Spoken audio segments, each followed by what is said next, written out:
Hello, and welcome to Day by Day True Crime Stories, the podcast where we explore a different crime or justice milestone from this day in history. I'm your host, Kona Gallagher, and today is October 18th. On this day in 1974, inside a quiet house on Hale Road in Memphis, Tennessee, one of the biggest soul singers in America, Al Green, was winding down after another night of music and company. In the kitchen, a pot of grits simmered on the stove. In the bathroom, Green was brushing his teeth. And down the hall, a woman he'd been seeing, Mary Woodson, was about to change both of their lives forever. Today, we're talking about the night legendary singer Al Green was attacked and how it changed one life and ended another. Let's get started.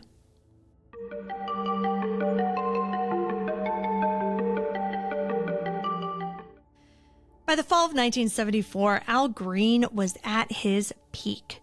He had a string of gold records and crossover hits like Let's Stay Together and Call Me. It was the kind of success that made him both a radio staple and a sex symbol. His velvety voice had made him one of the defining sounds of the decade. That night at home, he wasn't in the studio or on stage. He was in his own kitchen with a few close companions. One of them was Mary Woodson, a woman he'd met earlier that year at a show in upstate New York. When they met, she told him that she wasn't married and didn't have any children. Later, he found out that neither was true. Her husband and children were back in New Jersey. But even after the truth came out, she stayed in his orbit. The relationship, which was complicated, volatile, and full of unresolved feelings, didn't end. It just became something harder to name. Also in the house that night was Carlotta Williams, a friend who had already gone to bed in one of the guest rooms. In the kitchen, Woodson was cooking grits on the stove. She turned to Green and asked quietly, "Have you ever thought about getting married?" He said something about talking in the morning. Then he walked off to go brush his teeth. Moments later, he heard the door behind him burst open. Before he could turn, Mary Woodson hurled the pot of boiling grits across his back.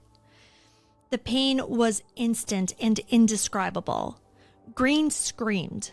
Williams, hearing the commotion, rushed in from her room, dragged him under cold water in the bathtub, trying to stop the burns as he writhed in agony. And then, 2 gunshots echoed from down the hall. When the sound stopped, so did everything else. Deputies who arrived later would describe it in spare, clinical language. Mary Woodson had retreated into a bedroom. She used Green's .38 caliber handgun to take her own life. The gun was found at her side. In her purse, officers found a 3-page note addressed to Al Green. The note was personal and final. They never released its full contents. Paramedics rushed Green to Baptist Memorial Hospital. He had second-degree burns across his back, arms, and stomach. He spent months recovering, wrapped in bandages and unable to perform, just lying in the hospital with only his thoughts for company. The newspapers the next morning carried a single shocking paragraph that went around the world. A woman scalded soul singer Al Green with boiling grits before shooting herself with his gun in his Memphis home. It was one of those stories that didn't need embellishment. The facts were already too strange and too sad.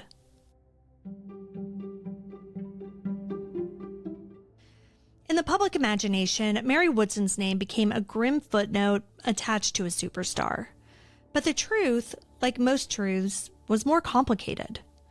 She wasn't a stranger or a stalker. She was a woman who had been caught in something that had spiraled out of control. Before Memphis, she'd been a wife and a mother in New Jersey. She met Al Green backstage while she was visiting a friend during his prison performance in upstate New York. For a while, they lived in that suspended space between infatuation and disaster, fueled by secrecy, by her marriage back home, and by fame. In the weeks leading up to October 18th, friends and police records showed the situation had frayed. Woodson had even been arrested on a minor marijuana charge at a Memphis hotel, and it was Green himself who came to pick her up. By the night of the attack, She was both a guest and his lover. What triggered that final explosion, that pot of grits in the gun, no one will ever know for sure. At the time of his attack, Al Green was everywhere, on radio, television, and on the cover of magazines.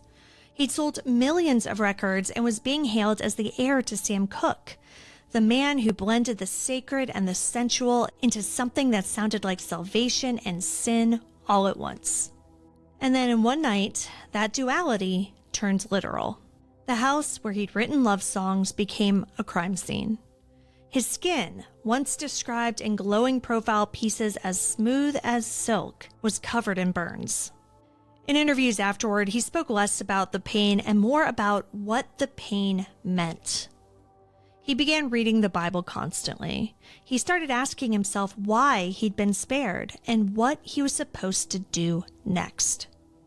2 years later, Al Green bought a small white church on Hale Road, not far from Graceland, and renamed it the Full Gospel Tabernacle.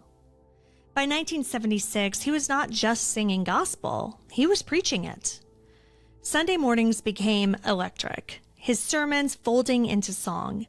The voice that once pleaded, "Let's stay together," was now calling out, "The Lord will make a way."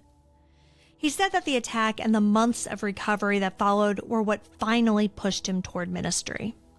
In 1980, he released his first major gospel album, The Lord Will Make a Way, and won his first Grammy in the category. Over the next decade, he'd win 6 more, all for gospel music. He kept that same church, the same pulpit. And even today, if you walk in on a Sunday morning, you might still see him there, in a white suit, singing softly to a congregation who knows every word by heart. The events of October 18th, 1974 have never really left him. It lives in biographies and documentaries and that shorthand phrase, "the night Al Green was attacked with hot grits." But when you take away the tabloid shorthand, what's left is a human story about pain and transformation. It's a story about a woman who loved too hard and broke under the weight of it, and a man who survived, barely, and decided to change the shape of his life because of it. 50 years later, Al Green's voice still sounds the same, tender and eternal. That night in Memphis became a hinge between 2 versions of the same man. Al Green, the soul singer, and Reverend Al Green, the preacher, both haunted by one October night, and both still singing their way toward grace. Thank you for joining me on today's episode of Day by Day True Crime Stories. If you found today's story compelling, please subscribe, rate, and review the podcast. It'll help us grow. And be sure to join me again tomorrow as we explore another significant event in true crime history. Until then, stay safe, and remember that behind every headline is a life worth remembering. Day by Day True Crime Stories is a Little Monster production. Hey, you can do it!